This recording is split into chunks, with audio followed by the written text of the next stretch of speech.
Backlash. Late last year, the White House changed course and decided to keep an Obama-era policy which banned the import of elephants and lions killed for sport in parts of Africa.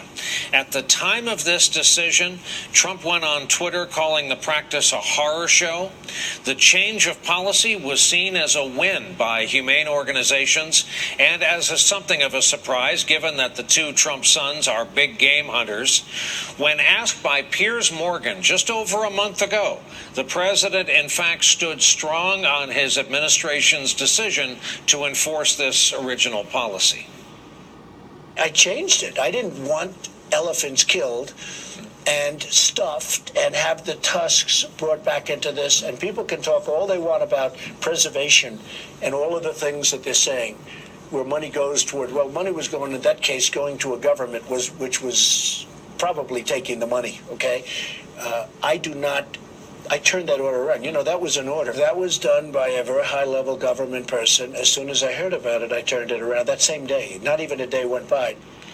That was then, and now the strangest thing has happened. Just days ago, it was quietly announced by the U.S. Fish and Wildlife Service that Americans will once again be allowed to hunt and bring home the threatened species on a case-by-case basis.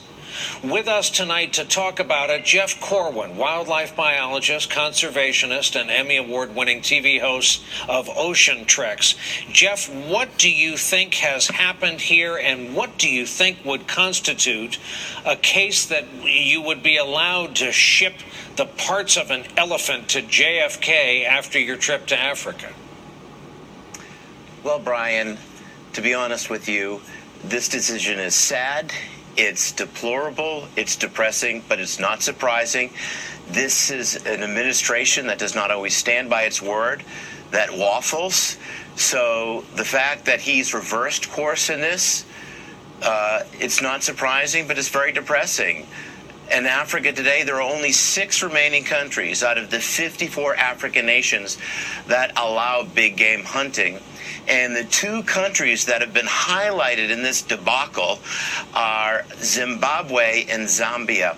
The population of elephants in Zambia, Brian, has been reduced from 200,000 animals just about 40 years ago to only 20,000 today. And in the country of Zimbabwe, whose former dictator got pushed out in a coup on his 90th birthday, it was celebrated not with birthday cake, but with a feast delicacy of roasted baby elephant. So where that evidence is that these countries have reached a state of stability and good environmental stewardship to open up big game trophy exports, I have no idea. In the benefit of the doubt department, can't we decide that government is a big sprawling place? And let's say the president didn't know about the original policy flip. He changed it, take him at his word the next day.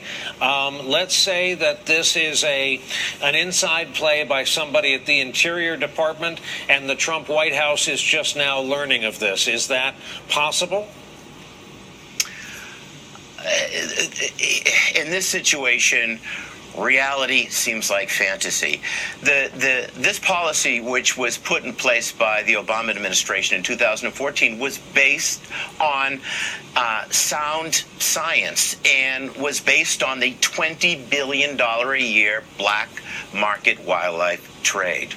Now, as we all know, Donald Trump's son, Donald Trump Jr., and his brother are big African game hunters. There's the picture out there of Donald Trump Jr. in his Hemingway-esque uniform with the high-caliber bullets and the 5 o'clock shadow and the Bowie knife and the dispatched elephant tail in his hand. The president's son, Donald Trump Jr., personally vetted the position for the Director of Interior, which is Secretary Zinke. And Secretary Zinke apparently has acquiesced to this interest. And it's quite mind-boggling. The U.S. Fish and Wildlife Service has an excellent reputation, is made up of incredible professionals dedicated to conservation. As of now, it does not have an executive director.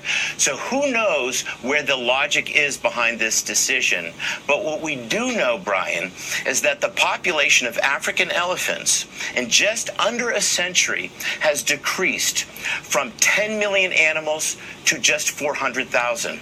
Talking about African lions, that population a century ago, 400,000 animals. Today, 20,000, a decrease by 180%. The northern white rhino, one surviving adult male, it's critically sick. 2 surviving females, that species is literally on life support. And it's very important, Brian, that we separate the distinction between the American hunting model, where a significant amount of revenue goes into conservation with great partners like Ducks Unlimited, Rocky Mountain Elk Foundation, and what's happening in Africa.